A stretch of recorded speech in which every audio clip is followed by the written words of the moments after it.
Бүгүн 12 декабрда Кооператив атындагы Кыргыз улуттук көркөм-сүрөт музейинде Чыңгыз Айтматовдун 95 жылдыгына карата Эргүү булагы аттуу көргөзмөнүн ачылышы болду.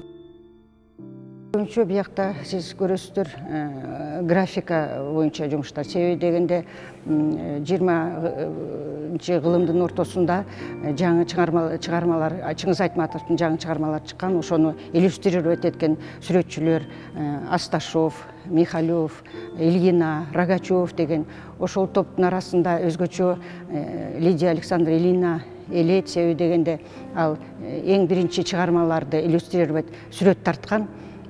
Ошондо печатный графика деп коебуз. Кыргыз печать ошондо жаңы чыгармаларды чыгарганда ошол сүрөтчүлөр сүрөт тарткан.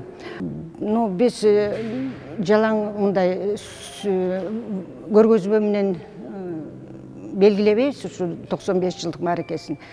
Бизде ар бир дем алыш сайын биякта кино көрсөтүлөт, мастер-класс уюштурабыз. Анан кийин дагы азырынча мындай аракет кылып атабыз китеп чыгарганга. Китепте өзгөчө выставкада, көргөзмөдө чыккан сүрөттөр болбойт. Ал бүт биздин музейдеги фондунда бар Чыңгыз Айтматовдун чыгармаларына арналган сүрөттөр бүт ошо китепке кирет. Көргөзмөгө сүрөтчү Талачи Самадыровдун Ажырашуу жана Кетүү деп аталган 2 сүрөтү коюлган.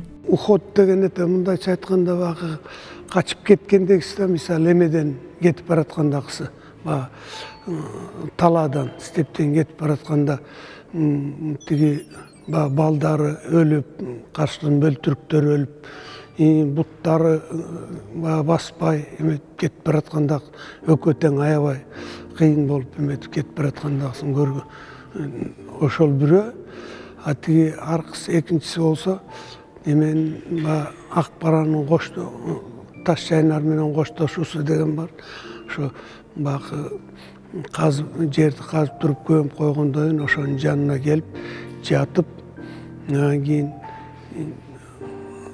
кандай гана эмелер оюна келген, ошол жерден жатып бир убакта жок болуп кетти дегендей. Булардын переживаниялери кадимки кишилердин переживаниясындай болуп сезесиң да. Ушунчалык багы аяйсың ошо каршыкырларды. Эмне деген турмуш, мындай карасаң кээде бир кишилердин да турмушу ошондой болуп калат да.